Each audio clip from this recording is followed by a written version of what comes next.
We have already seen that a chemical bond can be formed when electron density is concentrated between two atoms. VSEPR theory informs us that those electron-rich areas repel each other, but offers no explanation for how bond angles can change. In this video, we will introduce two theories of covalent bonding.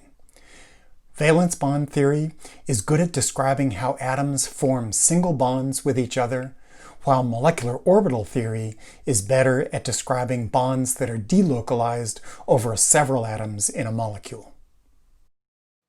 When two atomic orbitals, let's say the 1s orbitals on two hydrogen atoms, approach each other, we can describe the overlap by taking linear combinations of them.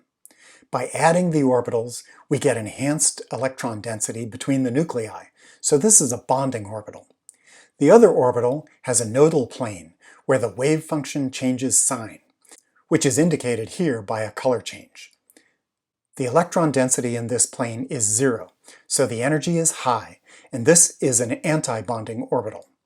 Each hydrogen atom brought one unpaired electron to the molecule, so if we pair them in the bonding orbital, we can form a strong chemical bond. Beryllium has 2 electrons and can form 2 equivalent bonds to other atoms that are 180 degrees apart. To do this, it must form 2 hybrid orbitals using the 2s and 2pz orbitals.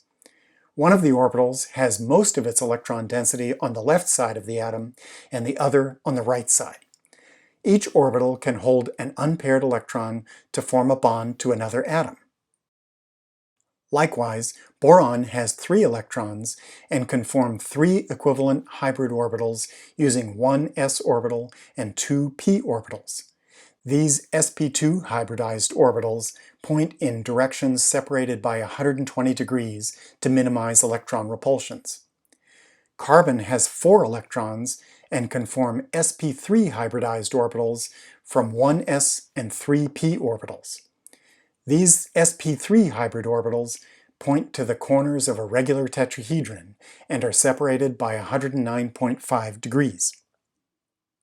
When bonds are formed, for example to hydrogen or to halogens, the observed bond angles agree with the predictions of valence bond theory. For heavier atoms like oxygen, some of the sp3 hybrid orbitals can hold lone pairs of electrons. The HOH bond angle in water is not exactly 109.5 degrees, but is not too far off.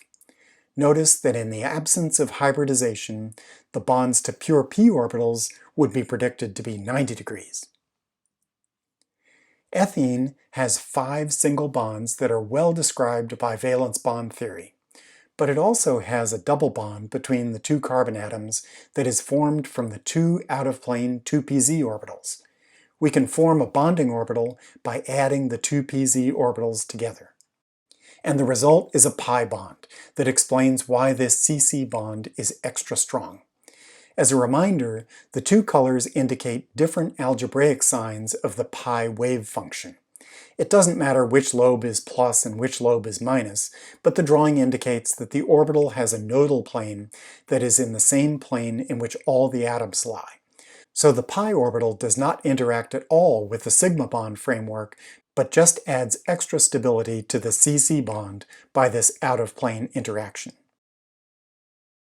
The basic valence bond theory has some drawbacks, one of which is that it fails to predict the difference in magnetic properties between oxygen and nitrogen. The simple Lewis structures have multiple bonds between the atoms and extra lone pairs, but oxygen is known to be paramagnetic, indicating the presence of unpaired electrons, whereas nitrogen is diamagnetic and has all of its electrons paired. Molecular orbital theory provides an explanation for this. In MO theory, the 2s orbitals interact with each other to form bonding and antibonding sigma-type orbitals. Similarly, the 2pz orbitals form sigma and sigma star orbitals. The 2px and 2py orbitals overlap to form 2 pi bonding and 2 pi antibonding or pi star orbitals. But the overlap is not as strong as the 2pz orbitals. When we fill these molecular orbitals with the 12 electrons in the valence shell, we find that the last two electrons occupy the pi star orbitals. Hund's rule says that the lowest energy configuration is to have the two electrons in different orbitals with parallel spins, and these parallel spins are what gives molecular oxygen its paramagnetic properties. MO theory is also good at describing the nature of conjugated double bonds in organic molecules like butadiene. We start by defining the carbon-hydrogen framework using valence bond theory with sp2 hybrid orbitals on carbon. This leaves one electron on each carbon atom in a 2pz orbital sticking out of the plane of the molecule.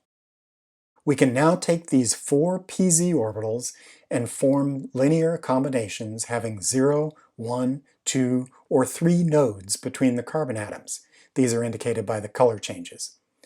The 4 electrons occupy the 2 lowest energy orbitals, thereby building electron density between the atoms, especially between C1 and C2 and between C3 and C4.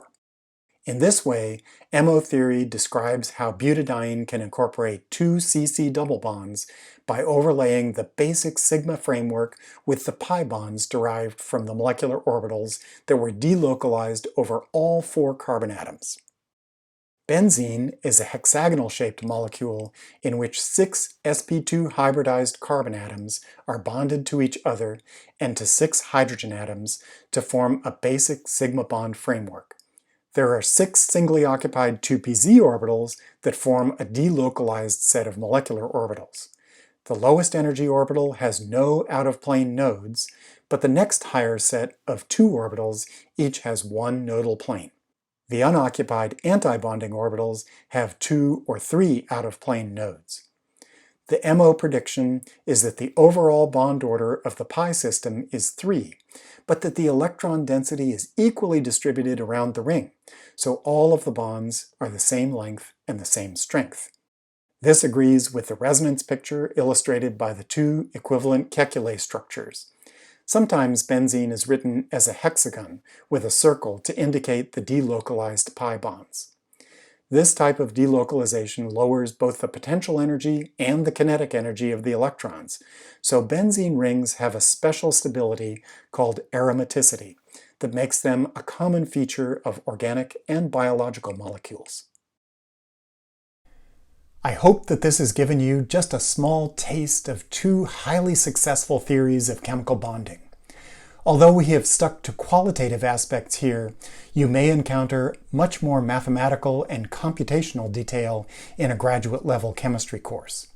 With the aid of high-speed supercomputers, scientists are now able to accurately model known compounds and even predict the bond lengths, bond angles, bond dissociation energies, and vibrational spectra of molecules that have not yet been observed experimentally.